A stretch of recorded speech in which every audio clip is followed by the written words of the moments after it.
SeatGeek is the easiest way to find the best deals on tickets to pretty much any live event. Concerts, sports, theater, comedy, whatever you want. Download the SeatGeek app today and enter promo code SEATS to save $20 on your first purchase.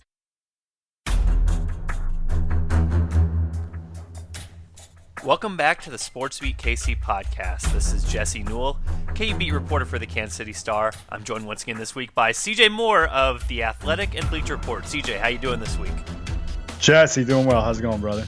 Going all right, and we'll have a little bit of a mailbag episode coming up, taking your questions off of Twitter and talking about the topics that you guys want to talk about. But before we do that, let's talk briefly about the game that just happened. KU takes a 96-58 victory over Toledo. And CJ, this offense is freaking amazing. I mean, I don't really know what else to say about it right now, but KU for the fourth straight game puts up more than 55 points in the first half. The Jayhawks shoot it like crazy at home. They move the ball. This is an offense that has been impressive ever since the Kentucky game, and I kind of wondered what your thoughts were after watching that and seeing the Jayhawks perform like that once again against a decent mid-major foe.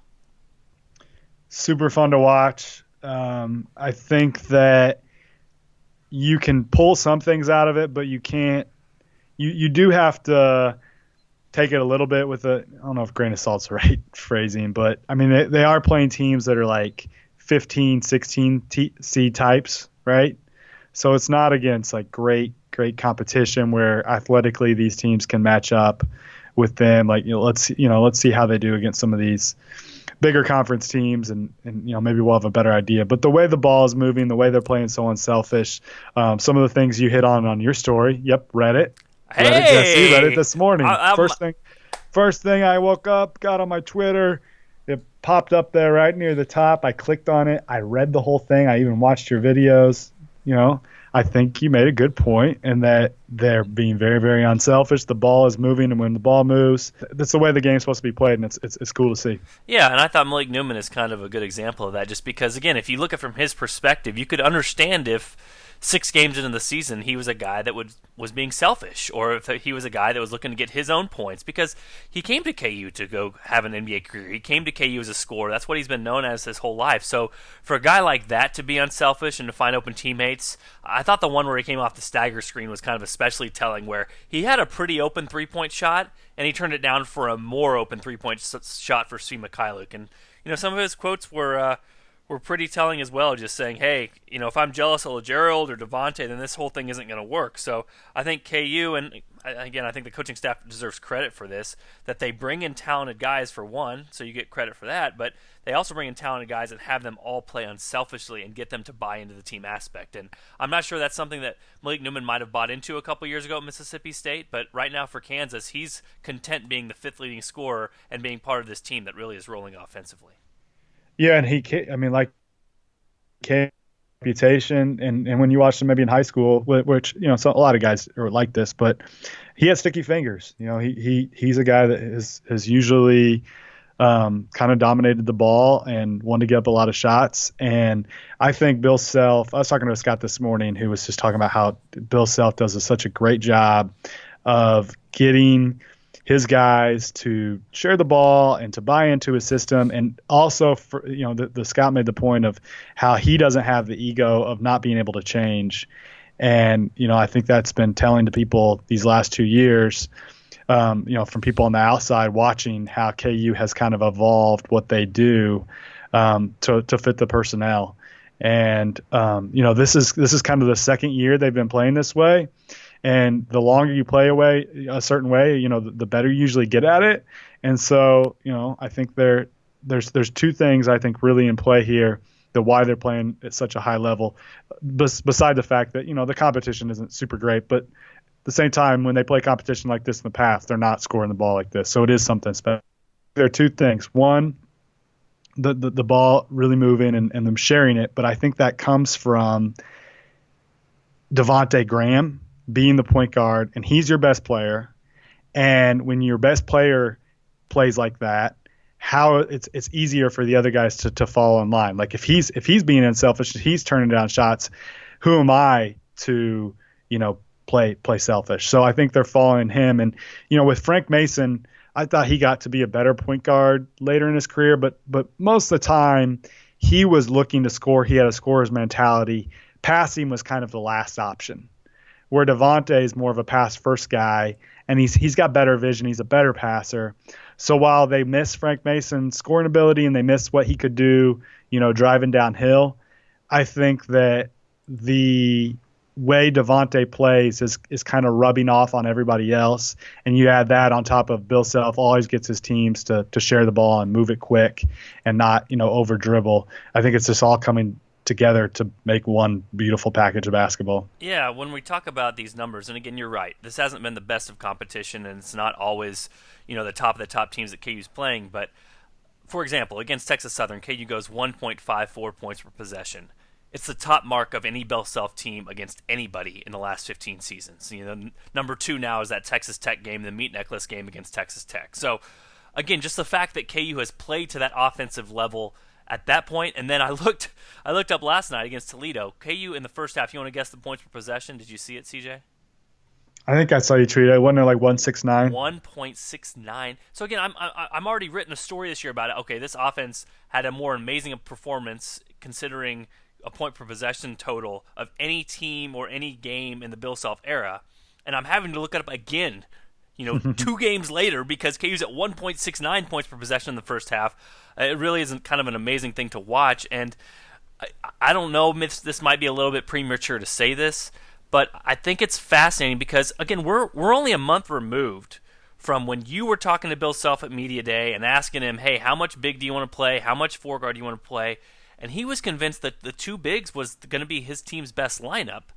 And again, I'm not going to say blessing in disguise. I mean, obviously they want Billy Preston. He's a talented player. They'd love to have him on the roster. But forcing KU to play this way and how they've become comfortable playing with the 4-guard look, I don't know if this is going to be a horrible thing for KU moving forward because they've gotten a comfort level with this and they've been so good at it that, it's kind of opened up, I think, the coaching staff's eyes to, wow, not only is this 4-guard thing, was it really good last year, but with these particular players and this particular team and then being able to kind of cobble it together defensively, especially on the glass with that smaller lineup, and then see kind of the greatness you can have offensively, it might have just given Bill Self an extra opportunity to see this 4-guard look and how it would look this year, and maybe it's not something they want to go back to. If Billy Preston does come back in the fold, it might just be a matter of he's Udoka's, substitute at the 5. He comes in and relieves him, and then Mitch Lightfoot just kind of bumps down another position. If you have foul trouble, you readjust from there. But this kind of might have been something that KU wouldn't have gone to as much with Billy Preston, and now the way they're playing right now, it might be something they consider much more moving forward. When you have a thin, and we've talked a little bit about this, when you have a thin rotation, guys aren't looking over their shoulders and not worried about how they're going to perform. They know they're going to get their minutes. So it just helps you have more confidence. And the reason this is working so well is everybody can shoot it, besides Udoka, who's not asked to do that. But he's a threat offensively. Everybody's a threat, and everybody can shoot it, and everybody's playing with confidence. And this is the Svi Mikhailuk we've always waited for. The guy who, his play has kind of always gone with where his confidence is. And his sorry, did I mispronounce Caesar? I'm sorry about that. I was just going to say, do you want to go back to Cold Takes Exposed? Yeah. Do you want us talking about how he wasn't a pure shooter a couple years ago? I mean, oh my gosh, oops. You know what I'm saying? Oops, yeah, that's on us. The stroke was always there. The mechanics of it, you always thought, okay, it looks good. It just didn't always go in. And, hey, the numbers backed up that he wasn't a great shooter back in the day. But I think the stroke was always there, and who knows what it's going to look like in a month from now or 2 months from now. But as long as he's shooting the ball well and continues to have that confidence, I mean, every single one that comes off his hand looks like it's going in. Even the ones he's missing, they look like they're going in, wouldn't you say? Yeah, 56% from 3. That's just unreal. 22 for 39. And here's the funny part for KU basketball. Okay, so Svi, you have one elite shooter from three-point range, 22 for 39 through 6 games, 56%. Okay, so you add on LaGerald Vick, 14 for 27, 52% from 3. And then Malik Newman, 50%, 12 for 24 from three.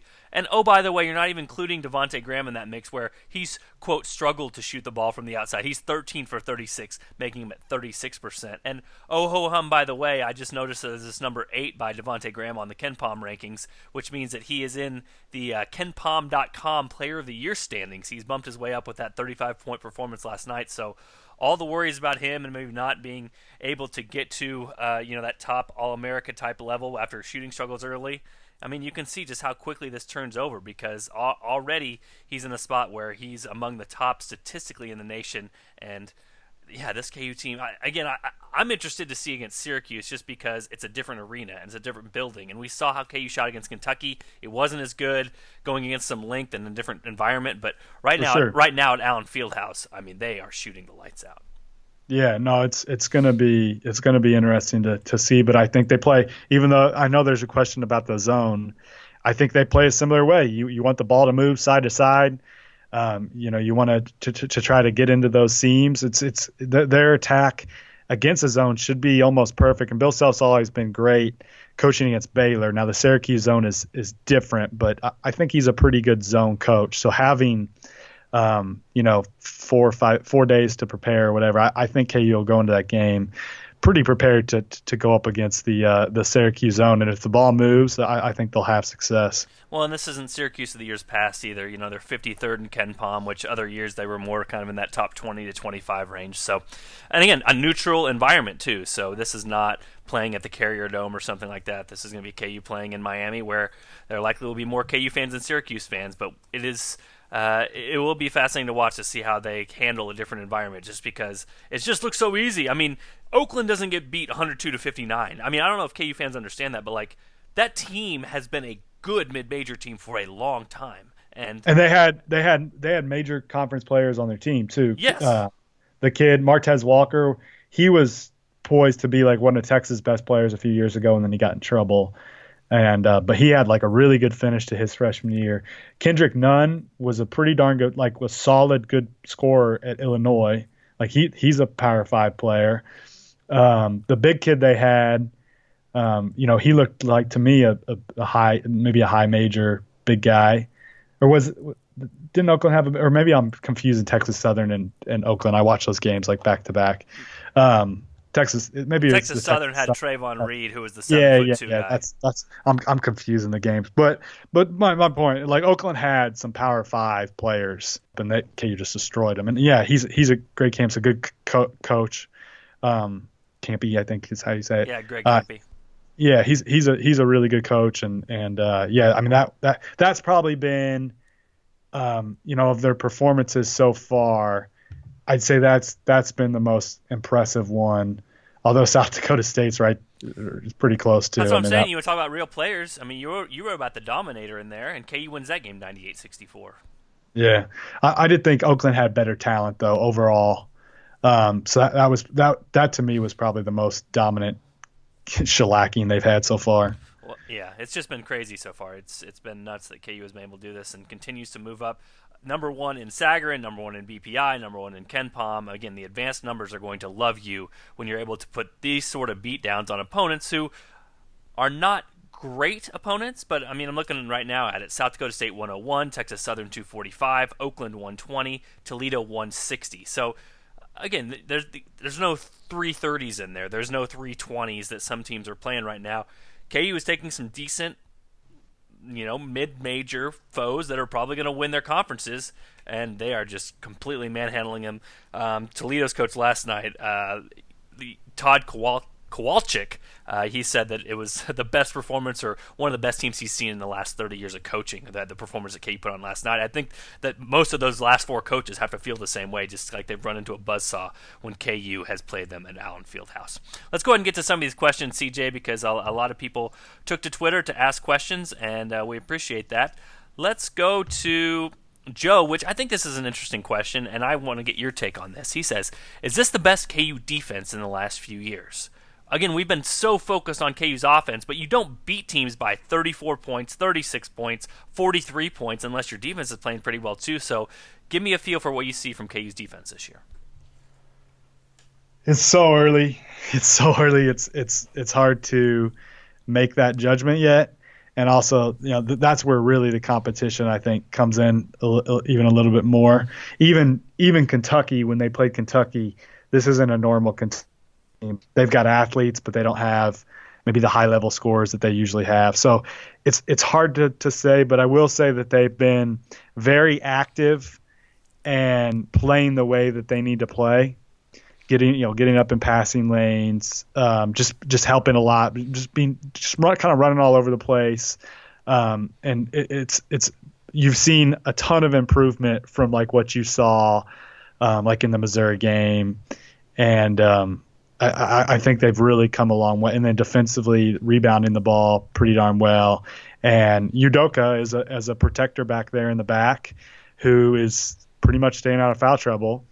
And Mitch Lightfoot's actually kind of given a shot blocking presence just because he's so bouncy. I don't think that'll necessarily continue at quite the level it is right now once they start playing high major teams. But it's the defensive pieces are fitting together pretty well. Now, I'm very interested to see they play Texas as their conference opener, right? Yep, December 29th at Texas. That'll be a good game to watch because, Dylan, is it Osakowski, the big kid they got?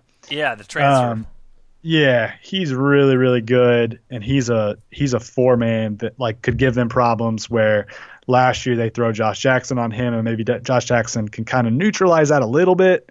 That'll be a really good test for KU. So it's too early to say, but yes, they are defending at a high level, and that's also very, the KU's coaches have to be optimistic with how they're defending, but it's too early to say because I don't know that it's super real when you're just playing the opponents that they're playing.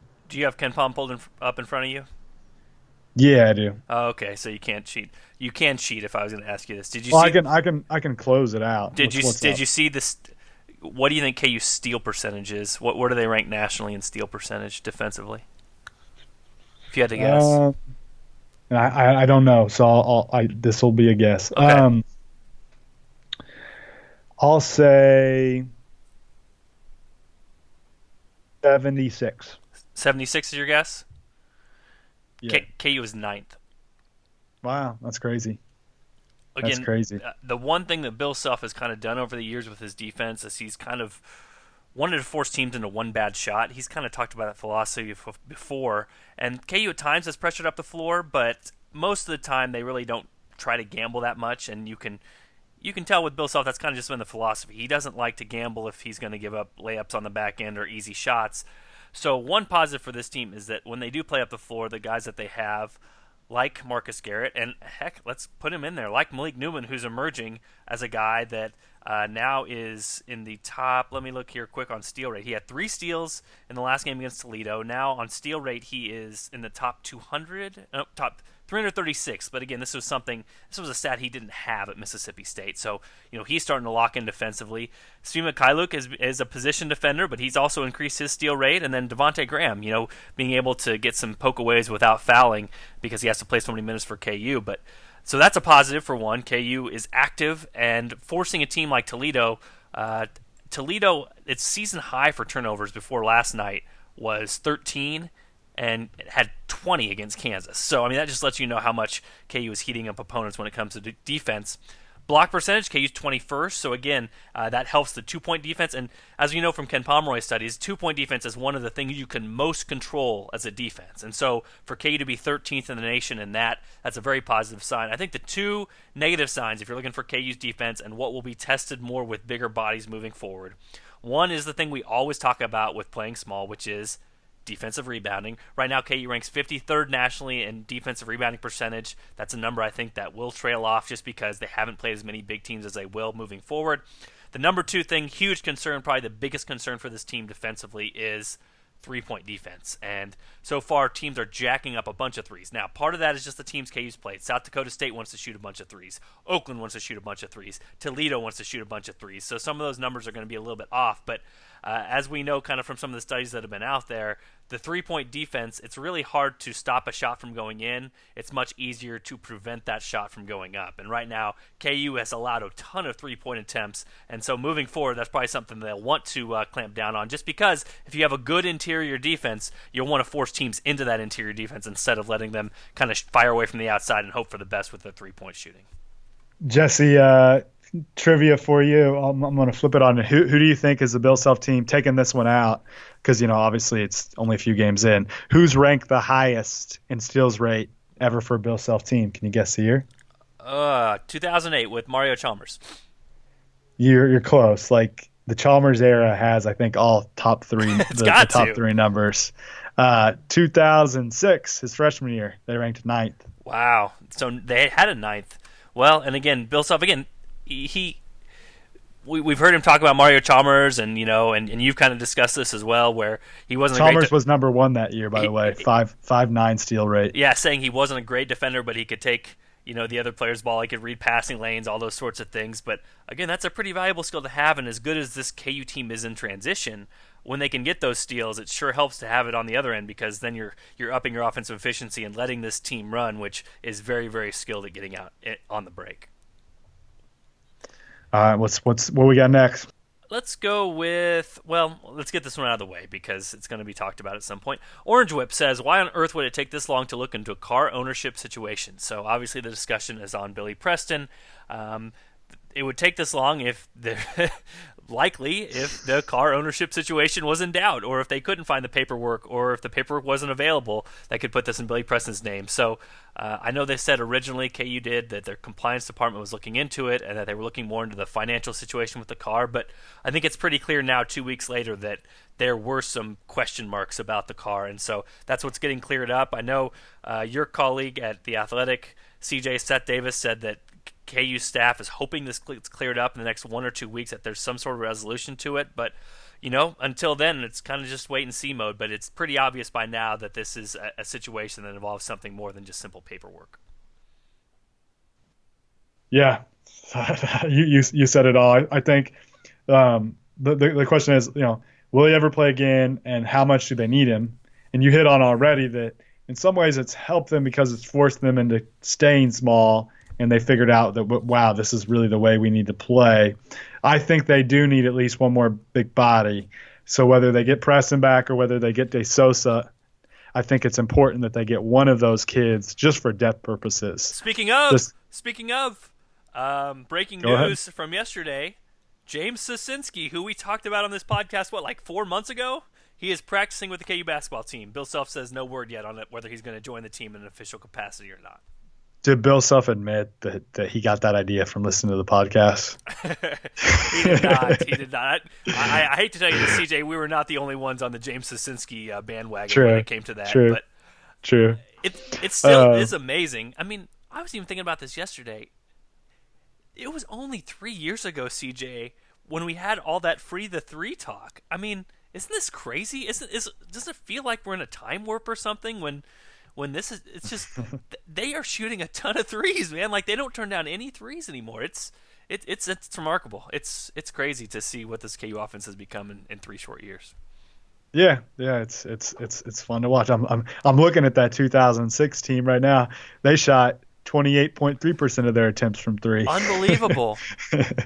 But that's what their personnel. That's the strength and I think a lot of it's Devontae Graham and him getting guys shots and everybody being unselfish. They're not bad shots that they're taking. They're taking room and rhythm threes. So it is pretty wild to see them taking that many threes just because it hasn't been what they've done in the past. So like I talked about earlier, Self has showed a kind of to be a chameleon with whatever the strength of his players are.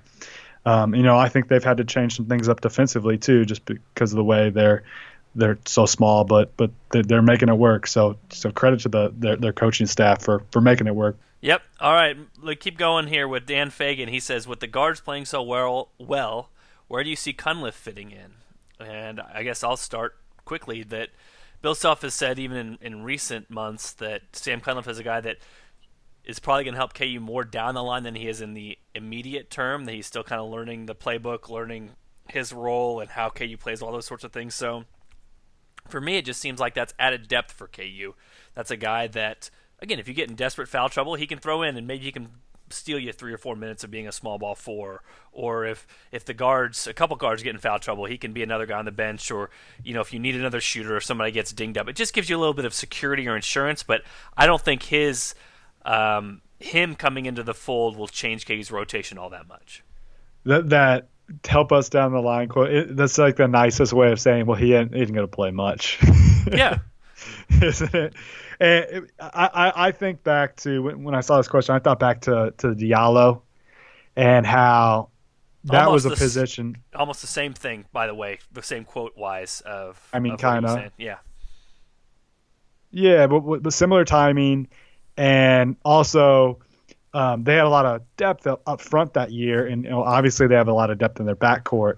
So when you come in from behind, and even though he's been around and been practicing, he hasn't had those game experience, and he's been playing on the scout team, probably not playing with the starters, and so he's just kind of behind a little bit. And plus, the guys that are in front of him are producing and playing at a really, really high level. Even Marcus Garrett, who's kind of that last guy, is playing really, really, really, really well. So yeah, it's going to be hard for him to crack the rotation. I see him as kind of that, just last guy off the bench to fill in when either injury or foul trouble.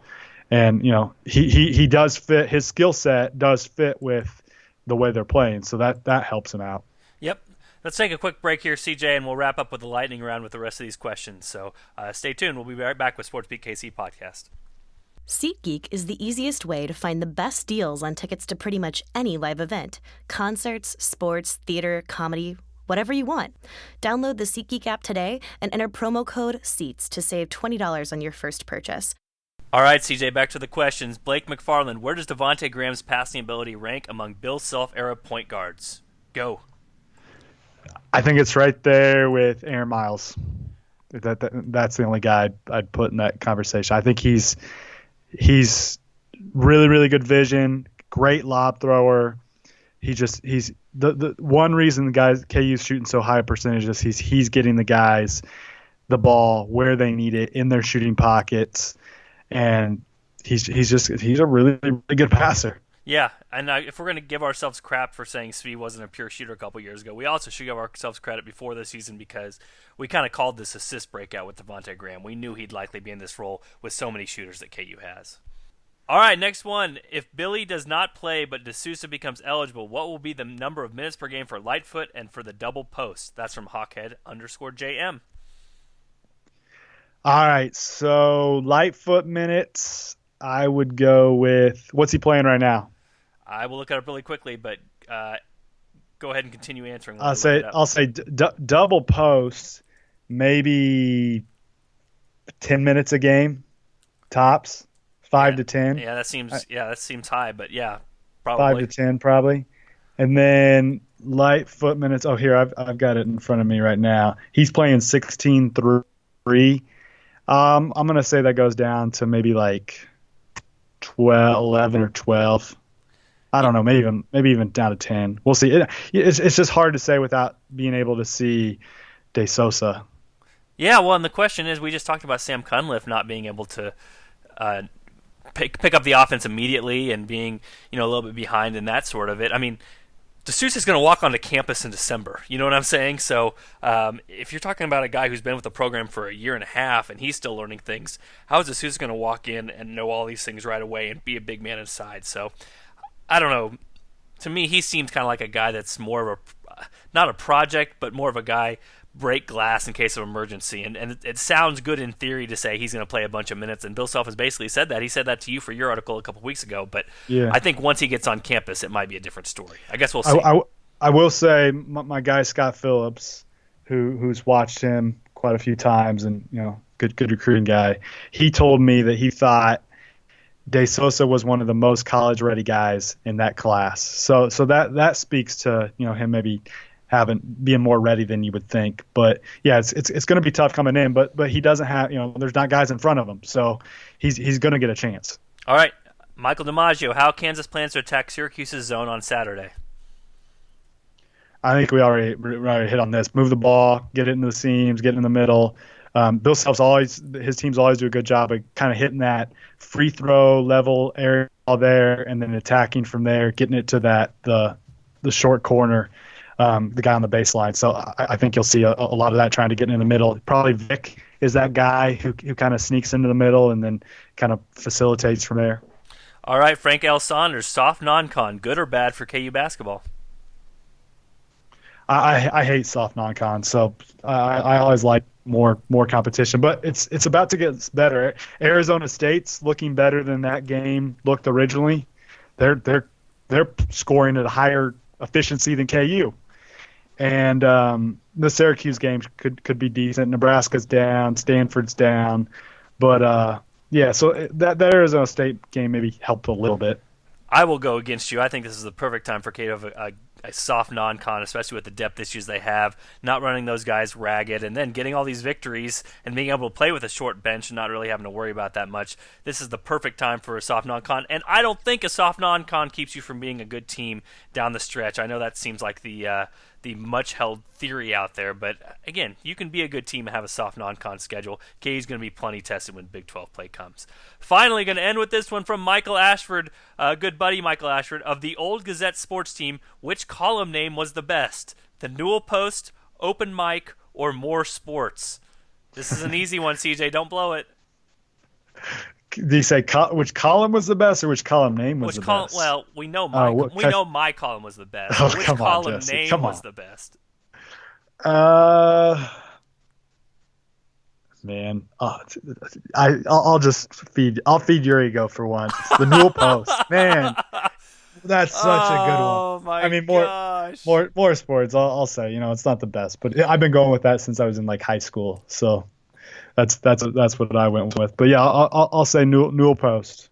I really can't even take credit for that. That's just the English language and Newell Post being a thing and Post being a blog. I mean, it's perfect. You're right. It's perfect in every way. So I'm not going to disagree with you on that front. Well, anything else, CJ, before we get out of here? Obviously, KU, big game against Syracuse coming up this weekend. Nope, I should have something on Athletic sometime relatively soon. So you can look for that. And I'm just looking at what you write, and then I'll just go into it better, right? Is that what you said? You're saying you're right on Svi? Is that what you said? Yeah, right on Svi next for the Athletic. Okay, great. Well, and did the Now book for that. Real quickly, book signings. I know you guys had those last week. How'd those go? You had some people turn out and pick up Beyond the Streak? Yeah, it was really fun. It was cool to several of the people who came brought up the podcast and they love it. So it was cool to meet some of those people that ask these questions on Twitter and interact with us.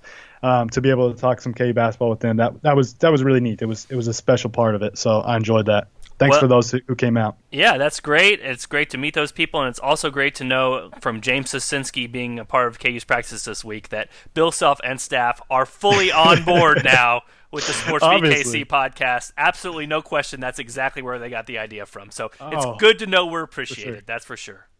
For sure. Without a doubt. I mean, if they win a national championship this year, probably get us rings, right? I'd probably get fired if that was the case, but no. It's just good to be appreciated. It's good to know that everybody that's out there is listening and really taking everything to heart. So, yeah, it's great. All right. Good talking to you, Jesse. We'll see you next week. All right. Well, that's going to wrap up the Sports BKC podcast. For CJ, this is Jesse. Be sure to tune in for another episode next week.